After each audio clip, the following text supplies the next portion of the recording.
Final game here between Beastie and Pepino Pig and Deep Shine and Killjadi. It's going to be a fun one. It looks like we're on good old classic Dry Arabia to settle this score. Deep Shine with the English. Weird alliance here with the Jeanne faction from Killjadi. On the other side, it is going to be Pepino Pig on the Chinese and Beastie Cutie on the fabled and OP Byzantines here to see if he can get the win for the series. Byzantine is definitely a very good pick, right? Like we've gone deeper into the meta and kind of realized that actually English versus Byzantines. Byzantines have a very aggressive line they can take that can make the English life a living hell. Whereas before it used to be game hunkered down, we went late game, English OP. Not so much the case anymore due to those aggressive timings, but I'm wondering, having a Chinese pick, that might slow your game down quite a bit. That being said, and we're on the 2x speed, just to remind people, because I do that for the first few minutes of play as people get set up. We have got Song Dynasty being rushed, so we might have a potential Chiganu timing. I'm not really sure if you want to do that against English longbows, but it could be surprisingly effective up against Jeanne. Not sure if you need it. I feel like you can just rely on Beastie doing longbows, right? There's a reason why English is a hard counter to Jeanne, and it legit is just longbows. She shows up, she gets shot, she's gone. Is AoE4 still active? Hey, is that Hazza? Dude, I can't believe you came in from the AoE free attic to ask me if AoE4's there. Nah, I'm kidding. Yeah, it's pretty active. I think a lot of people are just in chill state because, you know, there isn't much to look forward to right now. Things need to be announced. The Red Bull Wallow Age of Empires 4 tournaments qualifiers have already completed, so people know what's happening there. And there's only small tournaments in between. But yeah, I think it will get active again. So Killjadi and Deep Shine taking a very aggressive foot here. Outposts are already up. Positioning is pretty decent here with the arrow slits, which you can get pretty much for free because you get stone when you build structures as Byzantines. He's fairly well insulated. Would have been nice to have gotten another outpost up here. In fact, you can see Beastie originally tried, but the longbow timing was too aggressive. We have now got Javelins as a counter to this, though. Javelins is also really cool against range zone because that's also a direct counter. Like, you can do longbows. I think longbows works better if you think your opponent's going melee form. If you know they're going range form, Jabs is kind of cooler here. And it's all about trying to hit that timing before the longbow mass gets too big, right? Because you know Deep Shine's probably pumping non-stop. After all, I gotta say, in the majority of English games we've seen here in the TV2, Council Hall has, funnily enough, been the meta. What's Pepino Pig's plan? This has to be Chiganu, right? I mean, they rush Song, so they have the Barbican to protect themselves. Sheep count isn't great, right? No, they only have 5. I mean, Beastie's only got 9. Killjadi got 5. Deep Shine has none. Are there just a bunch of sheep missing, or did they... Oh, we're 7 minutes in, right? Like, yeah. Okay, so it looks like overall Pepino done pretty well then. Beastie doesn't need it as much because he can kind of gradually go olive groves in a more efficient way. But he's still sitting on 8, which is nice.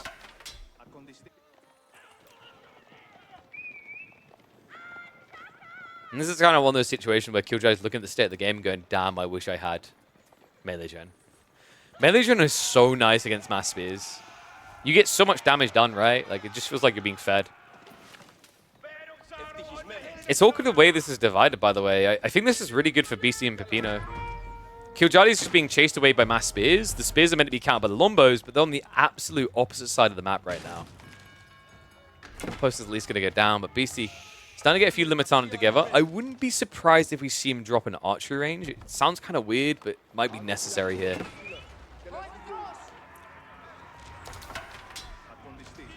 I think we really need that undermesh. In fact, it is on the way. Ram is not going to be quick enough to stop that, actually. And I got to say, I'm a little bit shocked we actually haven't got Steel Arrow on the way yet. Okay, there we go. It is coming in. It's just still 35 seconds out. So undermesh is going to give a big edge on the defense here. Beastie will be able to push this away. I'm just simply not able to stop him, so tech in. Remember, the way that the damage mitigation works is that you basically reduce the damage by the shield wall amount, and then, so you reduce it by 30%, and then you remove 1 damage from the enemy attack. So very powerful kind of 1-2 stepper at this stage. This is kind of a weird situation though, right? Like, I think you've got 2 civs that get weaker in long feudal versus 2 civs that get stronger now. it's kind of deceptive because if Kiljardi can have fights with Jeanne, he will get stronger that way.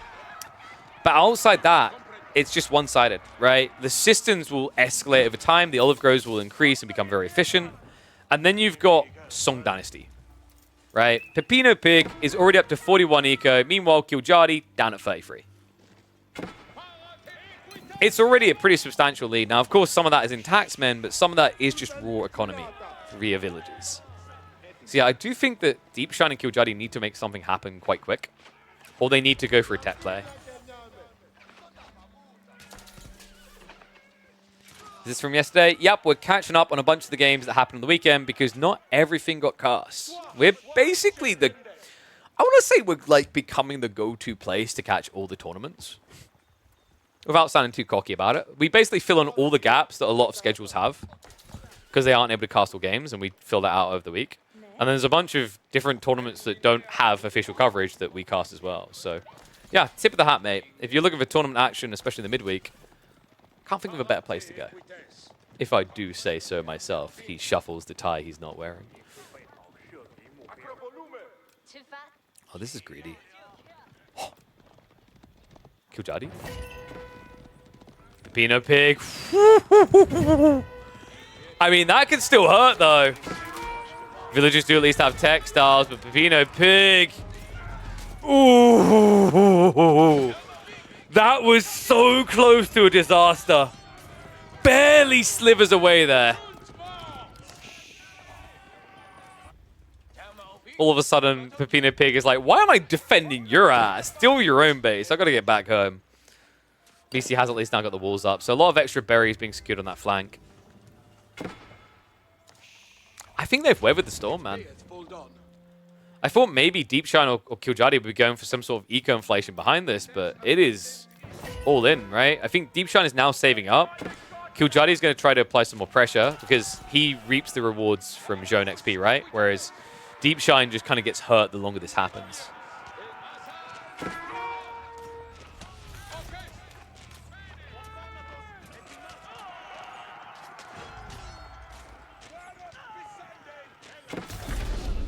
Oh, look at that. Jeanne kind of sucks against javelins, huh?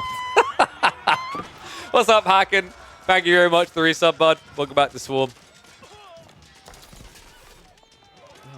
You know, it's interesting that it's been 9 months of you subscribing because did you guys know that it only takes 9 times 2 shots onto Jeanne to kill her with javelins? I think that's actually mathematically very close. She's 225 health. She has like no ranged armor. And she takes 13 damage. Oof.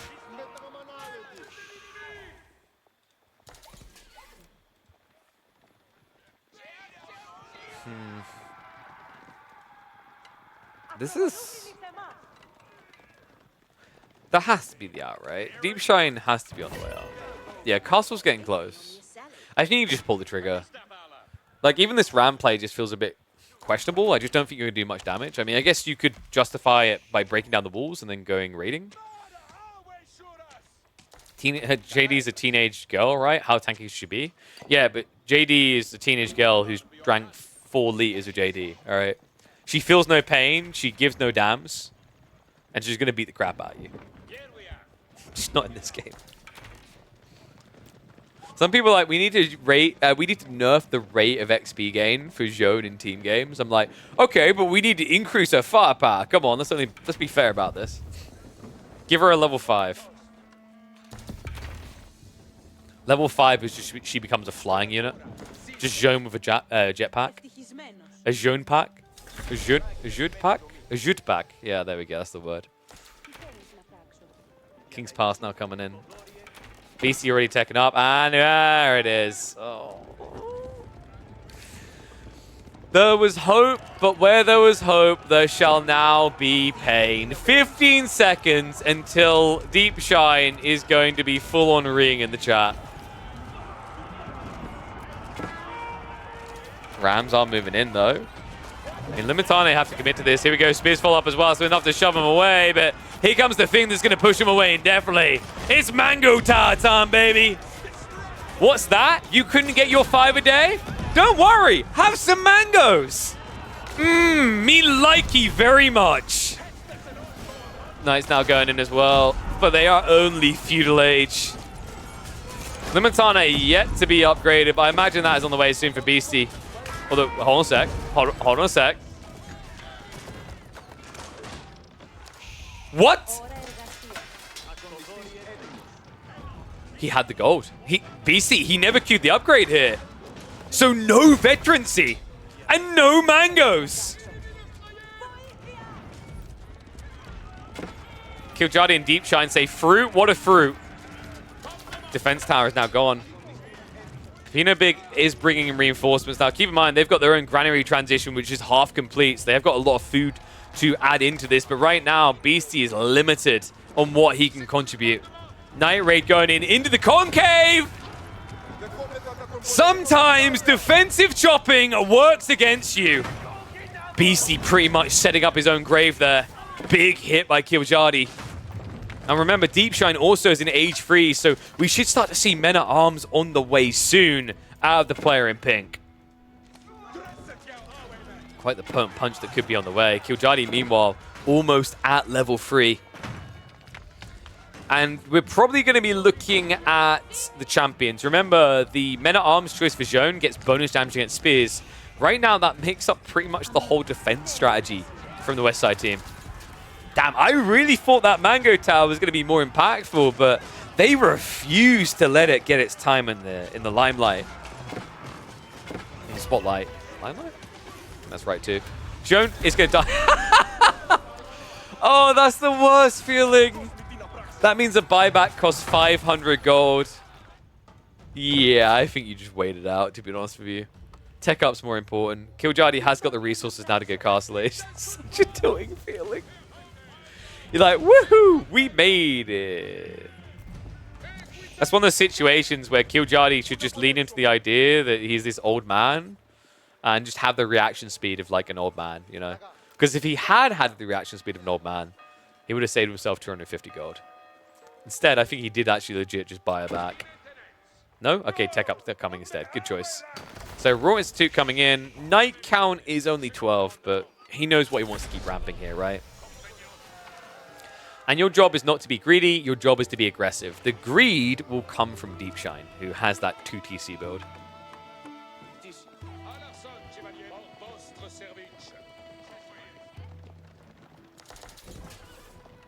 This is quite the recovery arc required right now by Beastie and Peppino. I think Peppino, given enough time, though, can kind of carry that torch, right? Like, second granary is in. Their economy is getting pretty stacked at this stage. I think Beastie, is that a keep drop? It is. Okay, so we have the stabilization point, but Wompers are on the way. Mango Tower's going to buy some time, but Beastie's greedy positioning on this is going to be noticed. Jeff Limitane need to get in on this. Spearmen are on the way as well. Knight's starting to get pinched. The villagers are getting targeted down by Deep Shine. However, the aggro has to switch over. Spearmen able to force this back. That does mean Beastie is starting to weather the storm a little here. I mean, sure, he took some eco damage. It definitely hurt, right? He's sitting down at 43 eco. Killjardy, by comparison, 55. But with assistants, you kind of bridge the problem. You do, however, need them for that. Currently, we're still only on 1 assistant after the losses. So Beastie, long route to recovery, but someone else might be able to pad the way. Peppino Pig just teched up. We're talking about 71 eco. We're talking about double granary here. I wouldn't be surprised if we potentially, like 21 minutes, see a second TC. For now, though, Peppino Pig needs to get more troops out. Killjardy now looking to punish as well. He's going to begin knocking at the door. Royal Bloodlines is about to tick in as well. Good timing to do this. Meantime, the proxy base is going to start to get dented a little. Not enough torch power here to really hang around, so we'll be able to hold the area for the time being. But Deep Shine, I feel like they just needed this transition to men-at-arms a little bit quicker here. My raid. Good hit onto the villagers. Camera Riders are here, though, guys. And this is actually really tilting. Those 2 Camera Riders are taking a lot of punch out of the swing of Killjardy. Still 1 debuffing. Spearman starting to arrive. So that is now going to force Killjardy to the west side. Should be extra eco targets if he's quick about it as well, though. You know, I'm really not convinced about who's winning this game yet. We don't have monks coming out from the east side team, which I think is a big mistake. BC is now playing for the relics. And that's how you reboom your economy, right? Hell, he even built an extra monastery here. I think, did he forget maybe? Either that or he's that confident he's about to get 6. Could just be about the ramp timing of getting like extra monks, but he did stop at 2. Which makes me think something else happened there. Junior crossbow starting to arrive. Spearman, though, not able to hold this. Remember, that is the buffed up health here. Raw Bloodlines did come in. And with the Camel Rider removed from the equation, Kiljardi is going to get a lot more damage done here. 1-2 sticking in the farms. That'll at least get shut down. But looks like villagers are going to have to shift off the gold gathering. Pepino Pig now down to 56 economy. And Kiljardi's not done yet. More kills being found here. Knights will be able to pull away. Divine Restoration still on cooldown for another 70 seconds, but definitely a worthwhile press when it's available. Meanwhile, second group of Knights, fresh, is arriving on the east side, and they're looking for a move into the farmlands of Beastie. This is hard, man. I think Kiljardi is drawing enough attention, drawing enough split here, that they might have the punch to kind of hit into the heart of Beastie's economy again. I said I wasn't convinced at first, but that eco lead is starting to reveal itself, right? Almost a 30 villager lead now for the east side team.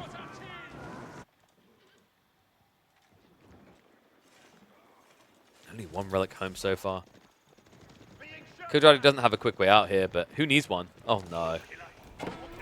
Not like this.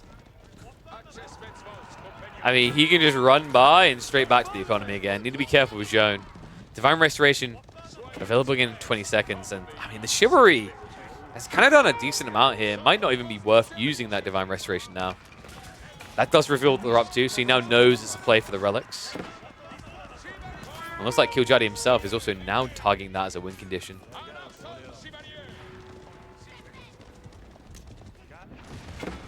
Well, east side, I think what we're missing here is Deep Shine would really benefit from just 1 or 2 trebs.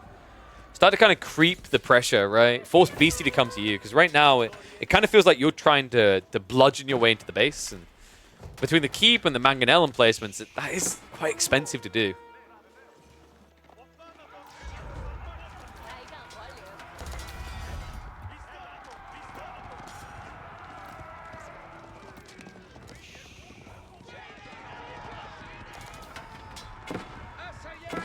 Nice. I mean, I think Kiljardi's been pretty on point here. It's like they've already got this eco lead, but it's just the eco inefficiency that you're starting to see for Beastie and Pepino, right? With all the idle time. Now the clash on the forward. Keep drop coming in from Beastie. This one might cost him a little bit, though. Lombo's starting to move in. The castle looks destined to go up, but without a blood tax first, doesn't seem right. Half the villagers go down. They're going to have to reset, though, and I think we come back to the idea of just a trebuchet approach now. If Deep Shine just drops 1, maybe 2 siege workshops here, ramps up to 4 trebuchets, I don't see a clear and clean answer for Beastie and Pepino. But it does feel like the more they just try to dent this with raw biomass, the harder they're making their life. And there we go. Double siege workshop now on the way for Deep Shine.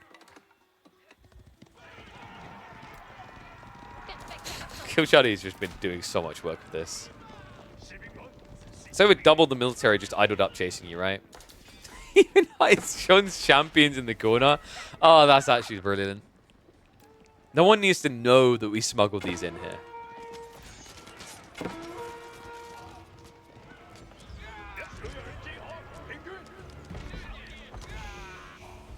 Kind of a rough timing now. It felt like Pepino was starting to get it together a little bit. But those eco hits really have shown some scars, right? It's a 64 eco for the Chinese, 81 now for the English. And that means that you're at such an eco lead, you can actually start to afford these siege weapons that would usually be quite pricey. Double trebuchet now wheeling up for the English. The clock's ticking. Beastie and Pepino now running fast out of time here.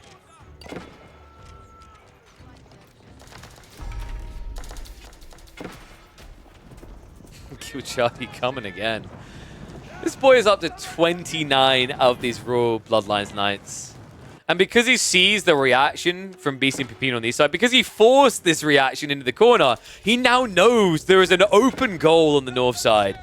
This is so frustrating to deal with if you're blue and teal, right? Like, you're just dancing to the tunes of Killjardy.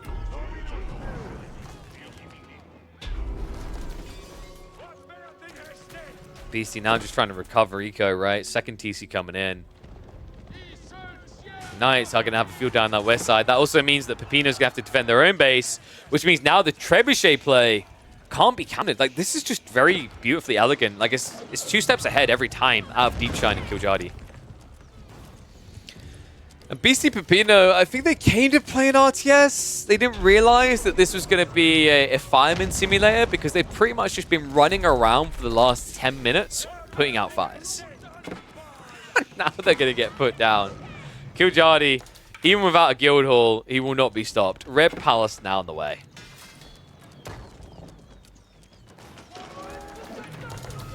Killjardy picked French Knights in both the games. Yeah, interesting point. Huh. French dog tier in 1v1s. But guys, you ready for this? If you reverse dog, it becomes god. And French, they do feel gods here in team games. Deep Shine really hates houses. Luckily, Treb's going to save them from that awkward situation. Men at Arms of Armorclad moving in. They've even got the attack speed buff. This is not even close to an even fight. This will be one-sided. Knights, once again, just milking that backline economy. It's 98 to 171 economy. Someone call him a doctor. Hey, someone call him a necromancer. They need to be resurrected because they are dead. Quadruple Trebs just slow sieging their way through this now. Pretty much Lombo Mass can hold this all back. I mean, we have got one Nest of Bees riding up, but guess what? Jones here to dunk on that. Divine Arrow comes in. It's already half HP. With Imperial Age now here, I think we're moments away from a GG wave.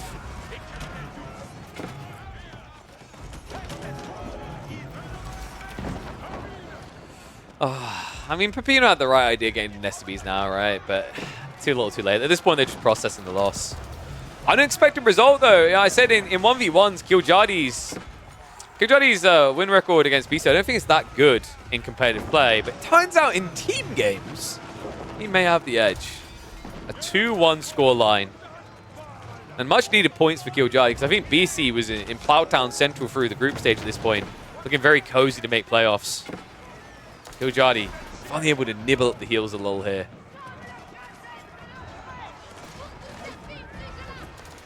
Cool to see this type of tournament as well. Let me know what you guys think about this. It's nice to actually see some lady representation in the pro scene.